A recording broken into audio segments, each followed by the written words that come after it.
Hey there, it's Juju, and it's day 320 of this administration, and today I just want to share a few of my thoughts about what's happening with the Somali Americans.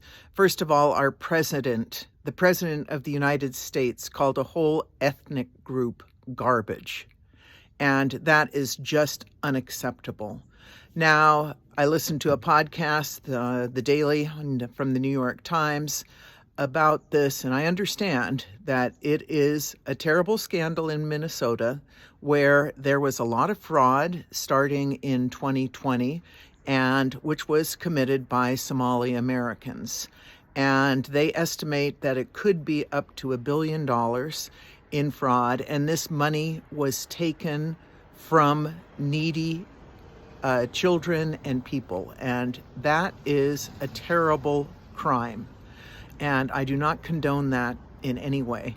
It's white-collar crime, and but in this case, it's black-collar crime because it was committed by the Somalis. And so I just want to say briefly, let's remember the economic crisis of 2009 when millions of people lost their homes, and no banks, corporations, mortgage people, no one was ever prosecuted for that, which is wrong. So I can understand why people are frustrated and blaming the Somalis, but a subgroup, does not represent the whole group. So if one white person does something, that doesn't mean all white people are responsible for it. If one Afghan refugee or commits a horrific crime, that doesn't represent all Afghanistan people. So I think with this crime, looking from what I understand, it happened in 2020, and I do not, support fraud and government, waste. And so this definitely needs to be investigated. And I believe in restorative justice. The first thing is to get that money back and to put it where it is actually needed. Second, the people who committed this crime need to be held accountable.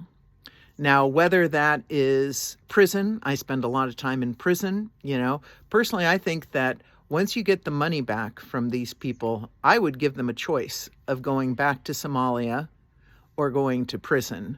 If you went to Somalia with the understanding you could never come to the United States.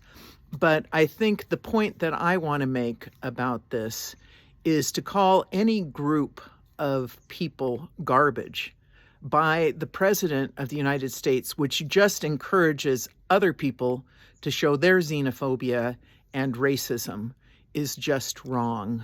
So I think that I am sorry for Minnesota, and it could be also, it made the point that there were liberal policies. This is right after George Floyd. And so at that time, it may have felt too politically correct. And if you were not giving money to the East Africans, you were considered racist. But I don't want to swing so far in the other direction. So let's put those safeguards in the government, but still continue to help people that need help and look for fraud. So those are some of my thoughts about the Somali situation. This is Juju, unfiltered, unscripted, unedited.